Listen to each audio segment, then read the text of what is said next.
আসসালামু আলাইকুম শ্রোতা, ফিরে এলাম আরেকটি নতুন গল্প নিয়ে। এই গল্পটি প্রায় 60-এর দশকের। রমিজ মিয়া গ্রামের একজন ভালো কৃষক। বাবা রহমত মিয়া তিনিও কৃষক ছিলেন। তিনার বয়স হওয়ার পরে রমিজ মিয়া সংসারের হাল ধরেছেন। রহমত মিয়ার 3 মেয়ে বিয়ে হয়ে শ্বশুর বাড়ি চলে গিয়েছে, তারাও বড় বড়। রমিজ মিয়ারও বিয়ে হয়েছে, বউ রাহেলা বেগম, একটা ছেলে রফিক, বছর 15 বয়স। পরপর রফিকের পরে 3টা বাচ্চা হয়ে আতুর ঘরে মরে গিয়েছে। এটা নিয়ে রমিজ মিয়ার মনটা খুবই খারাপ। যাই হোক, এরপরে শেষের দিকে এসে একটা মেয়ে হয়েছে। মেয়েটার বয়স মোটামুটি মাস 2 হবে। তুলোর মতো সুন্দর, শুভ্র। মেয়েটির নাম রেখেছে তারা তুলি। সেই সময় যদিও তুলি নামটা খুব রেয়ার ছিল, তারপরেও তারা খুব আদর করে নাম রেখেছিল তুলি। তো তুলির যখন বয়স 2 মাস, সেই সময়তে রাহেলা রমিজের বাবা রহমত মিয়া মসজিদ থেকে নামাজ পড়ে দুপুরের সময় জোহরের নামাজ পড়ে বাড়ি আসছিলেন। বারান্দায় উঠে দেখেন একটা ফনা তুলে, কালকে উঠে গোখরো সাপ ফনা তুলে বসে রয়েছে বারান্দায়। তিনি একটা লাঠি নিয়ে এসে কোনো কিছু চিন্তা না করে সাপটিকে মারার পর ফেলে দিয়ে আসেন এবং বাড়িতে এসে বলেন যে বারান্দায় একটা বিষাক্ত সাপ ছিল, আমি সেটাকে মেরেছি। সবাই খুশি হয় যে যাই হোক, একটা সাপ মারা হয়েছে, বাচ্চা আছে, ছোট বাচ্চা বাড়িতে। কিন্তু 2-3 দিন ঠিকই যায়। 3 দিন পরে রহমত মিয়া বেশ অসুস্থ হয়ে পড়ে, প্রচণ্ড জ্বর আসে এবং সে বমিও করে। সেই সাথে তার কথাও বন্ধ হয়ে যায়, খাওয়াও বন্ধ হয়ে যায়, সে বিছানায় পড়ে যায়। তো যথারীতি ডাক্তার ডাকা হয়। সে তখন তো কবিরাজি বেশি ছিল, কবিরাজ ডাকা হয়। তারা বলে যে রহমত মিয়া হয়তো আর বাঁচবে না, বয়স হয়ে গেছে, আর বাঁচবে না। তো যাই হোক, তারপরেও কবিরাজ ঝাড়ফুঁক করে যায় এবং কবিরাজ বলে রহমত মিয়াকে দেখে মনে হচ্ছে তাকে জিনের কোনো ব্যাপার স্যাপার হবে। কথা বলে কবিরাজ চলে যায়। তার 3 দিন পরে রহমত মিয়ার অবস্থা আরও খারাপ হয়ে যায়। তো একদিন সকালবেলা রমিজ মাঠে যাবে, বাবার কাছে বসে কান্নাকাটি করছে, বাবা তুমি কেন এইরকম হয়ে গেল তোমার, তুমি কি হইলো বাবা, এটা তুমি আমার মাথার উপর বটগাছ হয়েছিলা বাবা, বাবা তোমার কি হইলো, এভাবে কান্নাকাটি করছে। তো হঠাৎ রহমত মিয়ার চোখ খুলে যায়, চোখ দুটো রক্তের মতো লাল। রমিজ মিয়া ভয় পায় চোখ দুটোর দিকে তাকিয়ে। রমিজ মিয়ার হাতখানা চেপে ধরে বলে, বাজান, ওই দিন আমি যেটা সাপটা মারছিলাম না, ওইটা সাপ ছিল না রে, ওইটা জিন ছিল। ওইটারে যখন আমি মারি তখন এটা আমারে কী কইছিল জানিস? কইছিল, তুমি আমারে মাইরা কাজটা ঠিক করলা না, আমি তো তোমারে দেইখা নিমুই, তোমার পরিবারেও দেইখা নিমু। তাই বাজান, আমি তো মইরা যাইতাছি, তুই তোর পরিবারের দিকে, নিজের দিকে খেয়াল রাখিস, বলে হাতটা ছেড়ে দেয়। তারপর চোখটা বন্ধ করে নেয়।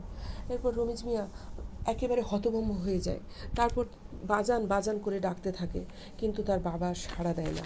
তার অনেকক্ষণ পরে সে বুঝতে পারে তার বাবা আর এই দুনিয়াতে নেই। যাই হোক, সবাই আসে, আত্মীয় স্বজন, বাবার দাফন কাফন হয়। এরপর শোক, বেশ কিছু সময় লাগে তাদের সেই শোক কাটিয়ে উঠতে। তারপরে এই কথা রমিজ মিয়া বাড়িতে আর কারোর সামনে বলে না, কারণ বাড়ির মহিলা মানুষ ভয় পাবে, এটা চিন্তা করে সে কথা বলে না। যথারীতি সে তার কৃষিকাজ নিয়ে ব্যস্ত হয়ে পড়ে, ছেলে স্কুলে যায়। একদিন দুপুরবেলা রমিজ মিয়া, তার মা আর তার বউ রাহেলা বেগম খেতে বসেছে বারান্দায়। খেয়ে ওঠে তার মা পান খাওয়ার জন্য ঘরে যায়। ঘরে যেয়ে দেখে ঘরের কোনায় একটা কালকে উঠে ফনা তুলে বসে আছে। তার মা ছুটে এসে একটা রান্নাঘর থেকে লাঠি নিয়ে যে সাপটার কোমর বড় বড় একটা বাড়ি দেয়, মানে মেরে ফেলার উদ্দেশ্যে। রমিজ মিয়া বলে, মা মা কী হয়েছে, লাঠি নিয়ে দৌড়তাছো কে, ঘরের মধ্যে কী মারতাছো, বলে ছুটে যায়। যে দেখে সাপকে অলরেডি তার মা এক বাড়ি দিয়ে ফেলেছে। সে তাড়াতাড়ি মায়ের হাত থেকে লাঠিটা কেড়ে নিয়ে সাপটিকে লাঠিতে জড়িয়ে ফেলে দিয়ে আসে। ফেলতে যে সাপটা দেখে 1 সেকেন্ডের মধ্যে উধাও হয়ে যায়। তারপর সে চিন্তিত হয়ে পড়ে। তারপর তার মাকে এসে বলে, মা তুমি কে সাপটারে মারতে গেলা? তখন তার মা বলে, আশ্চর্য, এত বড় একটা বিষাক্ত সাপ আমি ঘরের মধ্যে পাই, সেই মারমু না, কি কস বাজান, আমার তুলিরে যদি কামড়াইয়া দিত? তখন রমিজ মিয়া বলে, মা তুমি জানো না, সাপের বেশি জিন ঘরে আসে। এ কথা শুনে রমিজ মিয়ার মা বেশ চিন্তিত হয়ে পড়ে। যাই হোক, তারপর তাদের দিন ভালোই কাটে। মাস 6 পরে হঠাৎ একদিন রমিজ মিয়ার মা সবাই বারান্দায় বসে খাবার খাচ্ছিল। খাবার খেয়ে উঠে রমিজ মিয়ার মা আবার পান খেতে যায় ঘরে, যে দেখে বিছানার উপর কালকে উঠে বসে আছে, তুলির পাশ দিকে ফনা তুলে। এবার রমিজ মিয়া তার মা চিৎকার করে ওঠে, ওরে রমিজ ছুটে আয়, তুলিরে খাইয়া ফেললো কালকে ওঠে। তাই বলে রমিজ মিয়ার মা যেই চৌকাঠ পেরিয়ে ঘরে ছুটে ঢুকতে যাবে, ওই মুহূর্তে চৌকাঠে পা বেঁধে সে ধপাস করে ঘরের মেঝেতে পড়ে যায়। পড়ে যাওয়ার সঙ্গে সঙ্গে তার কোমরটা ভেঙে যায়। রমিজ মিয়া ছুটে যায় ঘরের মধ্যে, বিছানার উপরে কোনো সাপ দেখতে পায় না, কিন্তু তার মাকে ওইভাবে পড়ে চিৎকার করতে দেখে তার বউ এবং সে মিলে মাকে বিছানায় তুলে শোয়ায়। তারপর দেখে তার মা নড়াচড়া করতে পারছে না, ব্যথায় চিৎকার করছে। আবার যথারীতি কবিরাজ আসে, ডাক্তার ডাকে, ডাক্তার ব্যথা কমানোর ওষুধ দেয়। কবিরাজ দেখে বলে, তোমার মাকেও সেই একই অবস্থা, তোমার মা কি কোনো সাপকে মেরেছিল? রমিজ মিয়া বলে, হ্যাঁ, আমার মা একটা সাপের কোমরের ওপর মেরেছিল, কোমর ভেঙে দিয়েছিল। কবিরাজ বলে, তোমার মার কোমর আর ভালো হবে না, সে যদিন বাঁচবে এভাবেই বিছানায় পড়ে থাকবে। এ কথা শুনে রমিজ মিয়া খুবই কষ্ট পায় এবং যথারীতি কবিরাজের কথা মতো ঝাড়ফুঁক চলতে থাকে। এভাবে রমিজ মিয়ার মা বছর 2-2.5 বিছানায় পড়ে থাকার পরে একদিন সেও মারা যায়। রমিজ মিয়া ভীষণ একা হয়ে পড়ে। সে কান্না করে আর বলে, আমার মাথার উপরকার বট গাছ বাপ জানও থাকলো না, মাও থাকলো না। এ বলে সে কান্না করে এবং যথারীতি এক সময় তারা শোকটা কাটিয়ে ওঠে। এরপর থেকে লক্ষ্য করে তাদের মেয়েটি যখন বয়স প্রায় 3 বছর, 2 বছর থেকে একা একা পুতুল নিয়ে খেলে। আগে দাদির সঙ্গে খেলতো, গল্প করতো। দাদি মারা যাওয়ার পর একা একা পুতুল নিয়ে খেলে আর গল্প করে, হাসে। তো তারা এটা স্বাভাবিকভাবেই নেয় যে সে একা একা কথা বলে, এটা তার দাদির কাছে গল্প করতো, এইভাবে অভ্যাস হয়ে গেছে। কিন্তু একদিন দুপুরবেলা রফিক স্কুল থেকে এসে তার মা রান্না করছিল, রাহিলা বেগম, তাকে বলে, মা তুলি কই? তো তার মা বলে, আমি গোসল করে তুলিরে এই মাত্র ঘুম পাড়িয়ে রাখে আসছি বাজান, তুই জোরে কথা কইস না, তুলির ঘুম ভেঙে গেলে আমারে রানতে দিব না। রফিক আস্তে আস্তে চুপি চুপি তুলির ঘরে ঢুকে দেখে তুলি খাটে পা ঝুলাচ্ছে আর কারোর সঙ্গে গল্প করছে। রফিক আশ্চর্য হয়ে তুলির গল্প শোনার চেষ্টা করে। গল্পটা এইরকম ছিল, তুলি কাউকে উদ্দেশ্য করে বলছে, তোমাদের দেশটা বুঝি অনেক সুন্দর, ওখানে অনেক খেলনা পাওয়া যায়, অনেক মন্ডা মিঠাই, তুমি আমাকে ওগুলো এনে দিবে, তোমাদের দেশে আমাকে নিয়ে যাবে। এই কথা শুনে রফিকের মাথা ঘুরে যায়। রফিক ছুটে আসে রান্নাঘরে তার মায়ের কাছে, তার মাকে বলে, মা তুমি একটু ঘরের কাছে আসো তো, তুলির কাছে আসো তো। তার মা বলে, কেন, কি হয়েছে? আমি রান্না পুড়ে যাবে, যাইতে পারবো না। রফিক বলে, তুমি একবার আসো না। তার মা ঘরে যায়, যে দেখে দিব্যি তার মেয়ে ঘুমোচ্ছে। তার মা রফিককে বকা দেয়। রফিক তার মাকে পুরো ঘটনা খুলে বলে। রাহিলা বেগম দুশ্চিন্তায় পড়ে যে একসময় রমিজ মিয়ারের কথাটা বলে। রমিজ মিয়া কথাটা শুনে এবং বেশ সেও দুশ্চিন্তায় পড়ে যায়। এভাবে কয়েকদিন পরপর কারোর সঙ্গে গল্প করতে দেখে মেয়েকে সে মসজিদের মৌলানা সাহেবকে, ইমাম সাহেবকে ডেকে নিয়ে আসে এবং সব কথা খুলে বলে ইমাম সাহেবকে। ইমাম সাহেব এ কথা শুনে তুলিকে কিছু পানি পড়া, তেল পড়া দিয়ে যায় আর ঘরটা বন্ধ করে দিয়ে যায়। ঘর বন্ধ হয়ে থাকে, তুলি বেশ কিছুদিন ভালোই থাকে।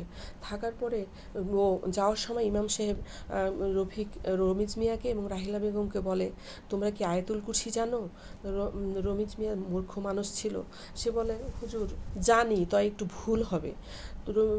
হুজুর বলেন, তুমি সেটা সঠিকভাবে আমার কাছ থেকে শিখে নিও। আয়াতুল কুরসি, সূরা ফালাক, নাস এবং কুল হাল্লা সূরা, এইগুলো তোমরা পড়ে মায়াটার গায়ে ফু দিয়ে রাখো, কখন যায় না, কখন কি হয়। রাহিলা বেগমকে বলে, তোমার যদি জানা না থাকে তুমি শিখে নিও। রাহিলা বেগম বলে, হুজুর আমি নামাজে এগুলো পড়ি, আমার মুখস্থ আছে। মৌলানা সাহেব খুশি হন, বলেন, এগুলো পড়ে তুমি মায়ের গায়ে প্রতিদিন ফু দিবা। এবার এভাবে বেশ নির্বিঘ্নেই তাদের দিনগুলি পার হচ্ছিল। মেয়েটিও আর গল্প করে না, পুতুল নিয়ে খেলে। কিন্তু হঠাৎ রাহিলা বেগমের শরীর খারাপ হয়। সেদিন রমিজ মিয়া মাঠে চলে গেছে সকাল সকাল, রফিকও স্কুলে। রাহিলা বেগম আর দোয়া পড়ে তুলির গায়ে ফু দিতে ভুলে যায় বা দেয় না। হঠাৎ রান্নার ফাঁকে ফাঁকে মেয়েকে দেখে যায়। রান্নার করে শেষ করে দুপুর নাগাদ ঘরে এসে দেখে মেয়েটি বিছানায় বসে খেলনা নিয়ে খেলছিল। মেয়েটি ঘরে আর নেই। রাহেলা বেগম আশ্চর্য হয়, সে তো রান্নাঘরে আছে, তুলি যদি বাইরে বের হয় সে তো দেখতে পেত, কিন্তু তুলি ঘরে কেন নেই? সে চিৎকার করে কেঁদে ওঠে। তার কান্না শুনে পাড়াপড়শিরা ছুটে আসে। সবাই তার কথা শুনে মেয়েকে খুঁজতে বেরিয়ে পড়ে। রফিক স্কুল থেকে এসে তার বোনকে খুঁজতে বেরিয়ে পড়ে। রমিজও খুঁজে। সবাই চারিদিকে খোঁজ লাগায়, কিন্তু কোথাও তাদের মেয়েকে খুঁজে পায় না। বেশ কয়েকদিন খুঁজতে খুঁজতে কেটে যায়। রাহেলা বেগম মেয়ের শোকে একেবারে আধা পাগল হয়ে যায়। মেয়ের খেলনাগুলো নিয়ে হাহাকার করে কাঁদতে থাকে। সে আর সংসারে ফেরে না, ঠিক মতো রান্না করে না, খাওয়া দাওয়ারও ঠিক নেই। রমিজ মিয়াও আস্তে আস্তে শরীর ভেঙে যেতে থাকে। রফিক কোনো রকম একা রান্না করে, ছেলে মানুষ, তা কোনো রকম খেয়ে তারা দিনগুলো পার করতে থাকে। এভাবে তারা আস্তে আস্তে একেবারে শেষ হয়ে যেতে থাকে। কারণ রাহেলা তাদের সংসারের আসল মানুষ রাহেলা বেগমই তো আর সংসারের দিকে ঘুরে তাকায় না। রমিজ মিয়ার প্রতিবেশীরা তাদের এই অবস্থা দেখে রমিজকে বলে, রমিজ মিয়া আর কদিন এভাবে কাটাইবা? তোমরা তো শেষ হইয়া যাইতাছো, সংসারটা তো বাঁচাইতে হইব, পোলাটা বড় হয়েছে, ম্যাট্রিক দিব, এবার তারে বিয়া করাও। রমিজ মিয়ার কথাটা মনে ধরে। সে তার প্রতিবেশীদেরকে বলে, ঠিক আছে, তোমরা একটা ভালো মাইয়া আমারে দেখা দাও। তারপর প্রতিবেশীরা একটা ভালো মেয়ে দেখে রমিজ মিয়ার ছেলে মানে রফিকের সঙ্গে বিয়ে দিয়ে দেয়। বছর ঘুরতে রফিকের কোল আলো করে একটা মেয়ে আসে। মেয়েটা দেখে সবাই চমকে ওঠে, একেবারে হুবহু তুলি ফিরে এসেছে। সেটা দেখে রাহেলা বেগম ছুটে যেয়ে বাচ্চাটিকে কোলে বুকের সঙ্গে জড়িয়ে ধরে বলে, আমার তুলি ফিরে আইছে, তোমরা দেখা যাও গো, আমার তুলি ফিরে আইছে। তারপর সে তার বাচ্চাটাকে কোল থেকে নামাতে চায় না।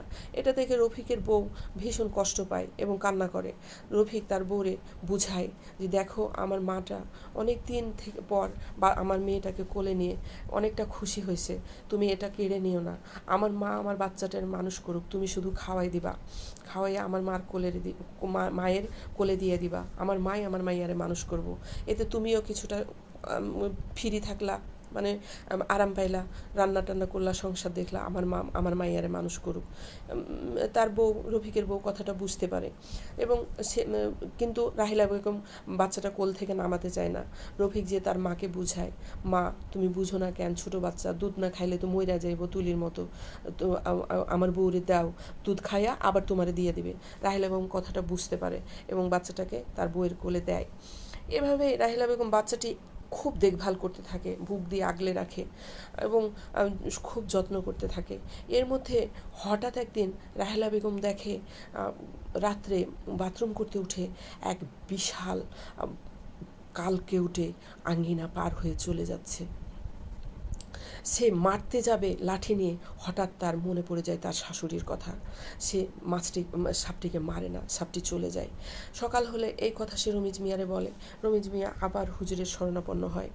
হুজুর এসে আবার বাড়িটি বন্ধ করে দিয়ে যায় এবং যথারীতি তাদেরকে বলে, তোমরা সেই আয়াতুল কুরসি, সূরা ফালাক, নাস এগুলা করো না, মানে বাদ দিও না। তোমার সেই জিনটা, সাপরূপী জিনটার নজর তোমার এই নাতনির ওপর পড়েছে, রমিজকে বলে। রমিজ খুব চিন্তিত হয়, হুজুরের পা ধরে কাঁদতে থাকে, হুজুর আপনি যেভাবে হোক আমার নাতনিরে বাঁচিয়ে দেন, না হলে আমরা মইরা যাবো হুজুর। এবার হুজুর বলে, আমি তো আমার সাধ্যমতো চেষ্টা করছি বলে তিনি রুকায়া করেন এবং যথারীতি বাড়িটা একেবারে খুব কঠিনভাবে বন্ধ করে দিয়ে যান। তারপর থেকে বাড়িটা মোটামুটি নিরাপদ, আর সাপ দেখতে পাওয়া যায় না বাড়িতে। এরপর বছরখানেক ঘুরে তারপর রফিকের বইয়ের কোল আলো করে আরেকটি ছেলে সন্তান হয়। আর আশ্চর্যজনকভাবে রাহেলা বেগম পুরোপুরি সুস্থ হয়ে যায়। এর মধ্যে সে তার নাতনি এবং নাতিরি নিয়ে মহা খুশি, সে নতুনভাবে তার সংসারে ফিরে আসে। তাদের খুশির দিনগুলোতে রমিজ মিয়া এতদিন অপেক্ষা করত গোপনে তার সন্তানটি ফিরে আসবে, হয়তো তার তুলি একদিন এসে কবে বাজান আমি ফিরে আসি, এই গোপন আশাটি তার মনে টিপ টিপ করে জ্বলছিল। একদিন রাত্রে তার মেয়ের কথা খুব মনে পড়ে। সে অঝোর নয়নে কাঁদতে থাকে। পুরুষ মানুষ তো হাউমাউ করে কাঁদতে পারে না। সে গোপনে চোখের পানি ফেলে আর আল্লাহকে বলে, আল্লাহ আমার মায়েরটা কি কোনোদিন আর ফিরে আইব না? সে কোথায় আছে, কেমন আছে, আমি তো কিছুই জানতে পারলাম না আল্লাহ, বলে সে খুব কান্নাকাটি করে সে ঘুমিয়ে পড়ে। ঘুমের মধ্যে সে স্বপ্নে দেখে তার মেয়েটি পরীর মতো তার সামনে এসে বলছে, বাজান তুমি আমার জন্য আর কান্দো না, তুমি মা আমার জন্য কাঁদলে আমি খুব কষ্ট পাই বাজান, আমি জান্নাতের পাখির সঙ্গে উড়ে বেড়াই, আমি খুব ভালো আছি বাজান, তোমরা আমার জন্য আর কাঁদো না। রমিজ মিয়ার ঘুম ভেঙে যায়। সে বুঝতে পারে তার মেয়েটি আর পৃথিবীতে বেঁচে নেই, জিন তার মেয়েটিকে মেরে ফেলেছে। যাই হোক, রমিজ মিয়া এই কথা তার বুকের মধ্যেই দাফন করে দেয়, রাহিলারে আর কিছুই জানতে দেয় না। এরপর তাদের দিনগুলি ভালোভাবে কাটতে থাকে। রফিক বড় হয়েছে, 2 সন্তানের বাপ হয়েছে, বাপের সঙ্গে কৃষিকাজে হাত লাগিয়েছে। আবার তাদের দিন ফিরে আসে। গ্রামের মধ্যে তারা এখন বেশ সুখে আছে। গ্রামের মানুষেরা সবাই তাদেরকে ভালোবাসে। রফিকের খুব ইচ্ছে তার ছেলেকে, তার মেয়েকে সে পড়ালেখা শিখিয়ে শিক্ষিত করবে, ডাক্তার করে গড়ে তুলবে। এবং যথারীতি মসজিদের মওলানার উসিলায় আল্লাহ তাদেরকে হেদায়েত দিয়েছে। তারা এখন 5 ওয়াক্ত নামাজি, কোরআন তেলাওয়াত করতে জানে। রফিক জানে, রফিকের ছেলেরও, রফিকের বাবা রমিজও জানে, রাহিলা বেগম তো জানে, এবং মেয়েটি, তারা যে বউটি নিয়ে এসেছিল সেই বউটিও জানে। এবং তাদের ছেলে মেয়ে দুটি এখন 5 বছরের, ছেলেটি 2 বছরের, তাদেরকেও মক্তবে দেয়। তারাও আরবি পড়া শিখতে শুরু করেছে। আমি আমার গল্পটি এখানেই শেষ করছি। আল্লাহ হাফেজ।